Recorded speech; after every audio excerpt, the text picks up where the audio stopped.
yoon na nga fexe ba li ngay wax mu wóor la boo dee reporter amagoo background yàggagoo si kii bi approché les journalistes ñu jox la yenn élément yi nga xamante ni da lay non élément sax yu lay permettre yow nga am background pour mën a wax ci liggéey bi ndax liggéey bi dafa xaw a am chaque réalité quoi. mi ngi noonu mbokk internet yi yaakaar naa ni ba léegi ñu ànd ak yéen fii ci tribunal bu ci palais de justice bu Pikine Guédiawaye kon naa ko léegi doon toppal leen li nga xamante ne moom mooy li nga xam ne moo jëm ci wàllum l'affaire Binta mécanicienne ak fukki personnes ak juróom xale yi ci nekk daanaka ñu si bëri ay mineurs lañu. ñoom ñëpp actuellement ñu ngi ci jàkkaarloog enquête kii juge yi ndax ñoom bokk ci li leen di toppee mooy association de malfaiteurs maanaam jël appartement boo xamante ni daal ni ñu ko jëlee daal dafa te nekkul daal ci yoon. loolu nag bi mu amee booba léegi ñoom yaakaar naa ne ñu ngi leen doon teel leen ci kaso bi ñu def ko daanaka 10 jours waaye tey incha allah la leen di juger en flagrant délit fi ma yaa doon nga teew nag procès bi commencé na. waaw. donc foofu laa bëggoon nga ñëw fi commencé na. donc sama ndaw mi ci biir mi ngi may jox yenn xibaar yi mais damay xaar tuuti ba ci kanam pour mën ko daal di mën a confirmer waaye lépp liñ ci mën a jàpp mooy sànq ñëw nañ ci fi mbir mi commencé li waraloon li nga xam ne moo tax ñu jàpp fukki xale yeeg juróom yi ku ci gën a siiw xam ngeen ko mooy soxna Binta mécanicienne moom mi nga xamante ne daanaka moom moo nekkoon facilitateur par rapport ak li nga xamante ne moom mooy ki doon doy appartement bi et que li yokk ci dossier bi mooy ki ñu dégg mu ni kat moom dafa avoué ne moom kat daanaka lesbienne la moom ñu gis ko ci téléphone am muy seq daal ay def acte contre nature ak benn xale ci fukki xale yeeg juróomi kenn ci ñoom donc loolu daal day nekk ci li yokk encore une fois dossier bi ci li nga xamante ne moom mooy coow li gën a bëri waaye dafa am sànq ba léegi ñuy tudd ay baatu mineur c'est vrai que xale yi am na ñu nekk mineur mooy ku am 15 ans ba 17 ans waaye ci li nga xamante ne moom mooy ci mineur yooyu noonu ñuy wax yaakaar naa ni sama naataango ba nga may woo ci biir xaaral ma jël ko allo waaw bés. gars yi ñëw leen Cheikh day wax. allez Cheikh nga rëkk leen tuuti taxawal.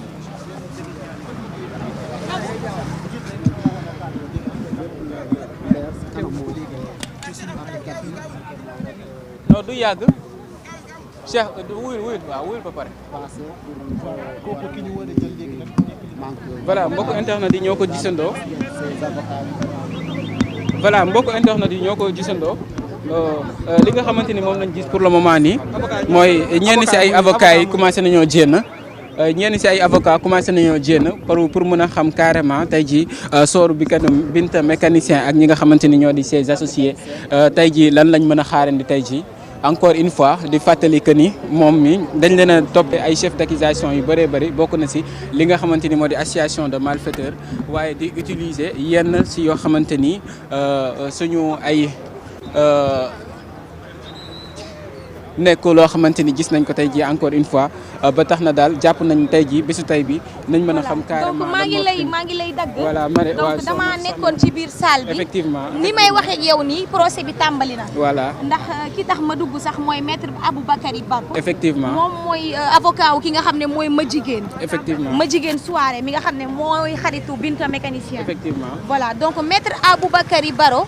moom moo ngi ne sax xam naa mu ngi ñëw daal di wax ak presse bi. may na 2 minutes. voilà léegi ñu jëlaale en attendant Cheikh l'ami intime de ki nga xam ne moo di Binta mécanicien. voilà moom il va revenir encore si li nga xamante ni moom lañ gis moom Cheikh nekk koo xamante ni jege na ki nga xamante ni moo di Binta mécanicien ñu jéem a xool naka la ñuy def pour daal di am réaction yi mu mën a dikkaat si li nga xamante ni moom lañ gis encore une fois par rapport li nga xamante ni moom lañ gis par rapport.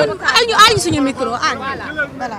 abal ma man ma jël voilà donc yéen ñi voilà ñu daal nañ jël maître après ñu jël. non xoolal nañ leen ko may mu taxaw ñun ñëpp ñu jëlandoo xaaral yow bul demagum taxawal ci. Cheikh taxawal ñu jël maître ba pare. non foofu. maître. xaar non. voilà maître avancé. voilà.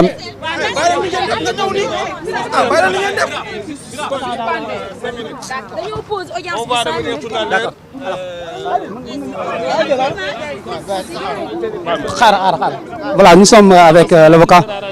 Alors bonjour monsieur l'avocat.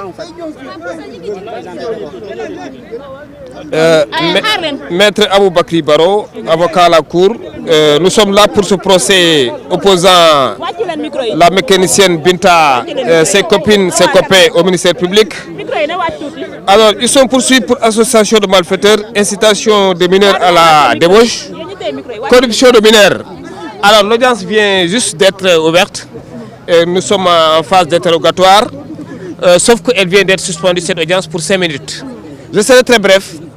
Il va falloir vous patienter dans quelques minutes, le temps des plaidoiries et des réquisitoires de M. le procureur de la République. C'est juste une pause, hein. Les juges, c'est des êtres humains comme vous et moi, les avocats. Hein. On peut juste observer une pause, le temps de prendre de l'eau, voilà, hein, et autres. Hein. Pouvez-vous nous rappeler un peu les chefs d'inculpation? Je l'ai dit tantôt, ils sont poursuivis pour divers chefs, à savoir association de malfaiteurs, incitation à la débauche, ainsi que corruption de la jeunesse. Acte contre nature et autres. Hein. C'est tout un chapelet d'infractions. Hein. Mais de toutes les façons, on n'en est pas encore au jugement. Nous sommes juste en phase d'interrogatoire. Les policiers, les gendarmes, la gendarmerie de Keur Massar a fait son travail. Maintenant, il appartiendra aux juridictions du jugement en dernier ressort de statuer en toute souveraineté sur leur culpabilité ou sur leur innocence. Vous en saurez davantage dans quelques minutes, voire quelques heures. Les intérêts de Binta. J'assure plutôt les intérêts de Aïda Souaré, qui est prévenu pour détention, offre de drogue. J'avoue qu'elle nie catégoriquement les faits pour lesquels il est poursuivi. Encore une fois, elles ne sont pas encore jugées, elles sont toujours présumées innocentes jusqu'à ce qu'elles soient jugées, en tout cas condamnées par un tribunal. Nous estimons que dans ce dossier, il y a beaucoup de choses à dire. Nous n'allons pas en faire état ici tout à l'heure parce que nous sommes juste à l'audience encore, et l'audience n'est pas finie. On vient juste de suspendre pour 5 minutes. Donc vous n'avez qu'à patienter, je vais vous revenir tout à l'heure. Nous avons audience, nous observer juste pour 5 minutes le temps de poursuivre le dossier. Gendarmerie Keur Massar m'a saisi ce dossier. Le procureur saisir mu déféré ñom Bint ak ñom Aïda Souaré ñu leen di topé manam ab kurel buñu def pour def ay ñaawteef ak jëfandiku drogue wala corruption de la jeunesse. Waaw, bon, c'est un peu compliqué de traduire ça en wolof parce que les avis divergent quoi. Am nañu daan yakatan et tout, bon, voilà, mais en tout cas corruption de la jeunesse bokk na ci. Li nak ay chef d'inculpation la jugé guñ leen ba légui dañ né ay innocent lañu tant que yoon néwul ñom ñoo def. Di ngeen ci xam inshallah lu leer fi nekk simil yu néew wala heure au maximum dans une heure de temps di leen wax les tribunal décidé. À tout à l'heure. Vous demandez clémence pour ce client en fait? Non, ça dépendra, vous savez, de ce que les débats d'audience vont révéler. Parce que ce qui importe le plus, c'est les preuves à la barre du tribunal. C'est ça qui est le plus important. Le PV d'enquête nécessaire qu'à titre de simple renseignement préliminaire. Et donc, ce qui doit lier les juges, c'est son intime conviction. Une intime conviction quand même liée aux réponses fournies à la barre par les prévenus. Une intime conviction liée certainement à des preuves qu'on a. Le droit pénal est un droit de certitude et un droit de rigueur. On ne peut pas se fonder sur des préjugés, sur des candidatons et sur des rumeurs. Non, ça ne fonctionne pas comme ça. Apparemment, les faits peuvent être d'une extrême gravité, mais est-ce le cas si on est en face du dossier, en face du jugement? Eh bien, vous en saurez davantage tout à l'heure, Inch'Allah, je vous reviendrai. À tout à l'heure. Voilà, Maître Baro, avocat de Aïda. Donc, nous avons un petit résumé. En fait, bon, l'inchi mona wax Khalil, les chefs d'inculpation en fait. Voilà,